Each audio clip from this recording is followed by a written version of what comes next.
तुला राग असह्य होतो ना, आणि इतका अनावर होतो की समोरच्याला काय करू आणि काय नको असं वाटतं, आणि मग तू सरळ कुठलाही विचार न करता बोलत सुटतोस.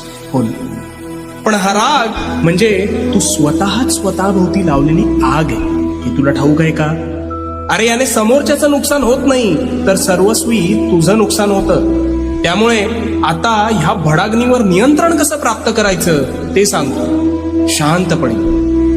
तू रागात असतोस त्यावेळी तू सर्वात अविचारी असतोस, म्हणून तू ते आवेशात हवं नको ते बोलतोस, आणि बोललेला शब्द हा कधीच परत घेता येत नाही.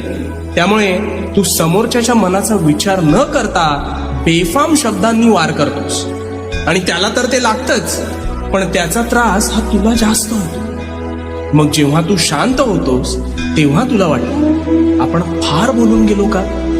हो, फार बोलून गेलास. आता लक्षात घे, एखादी वस्तू तुटली की तू जोडायला जाशील आणि जोडशील सुद्धा, पण कितीही नाही म्हटलं ना तरी त्यावरचे व्रण मात्र तसेच राहतील. आणि म्हणून धनुष्यातून निघालेला बाण आणि मुखातून निघालेला शब्द हा कधीच परत घेता येत नाही. मग अशा वेळेस काय करायचं? अशा वेळेस काय करायचं तर डोक्यावर बर्फ ठेवायचा. गरम वस्तूला हात लागला की हात भाजतो, आणि मग वाटतं की आपण अविचारीपणा केला का? हो, कारण वस्तू थंड झाली असती तर हात भाजला नसता. पण वेळ निघून गेलेली असते आणि हाती जखम जी उमटायची ती उमटलेली असतेच. अगदी तसंच काहीच रागाचं आहे बघ. राग आला की आधी शांत राहावं, काहीच बोलू नये, दीर्घ श्वास घ्यावे, आणि त्याने राग शांत होण्यास मदत होते. आणि मग समोरच्याला शांतपणे आपले मुद्दे पटवून द्यावे. आता तू प्रामाणिक असशील तर त्यालाच खजील झाल्यासारखं होईल बघ. इथेच तू जिंकतोस. प्रत्येक परिस्थिती शांतपणे हाताळणं हीच तुझी खरी सत्व परीक्षा आहे.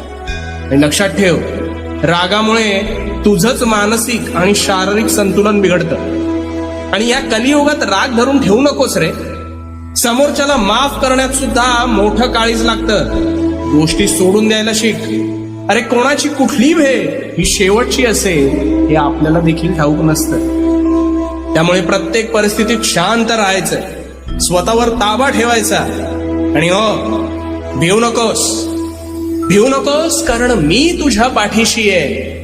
भिवू नकोस, मी तुझ्या पाठीशी आहे.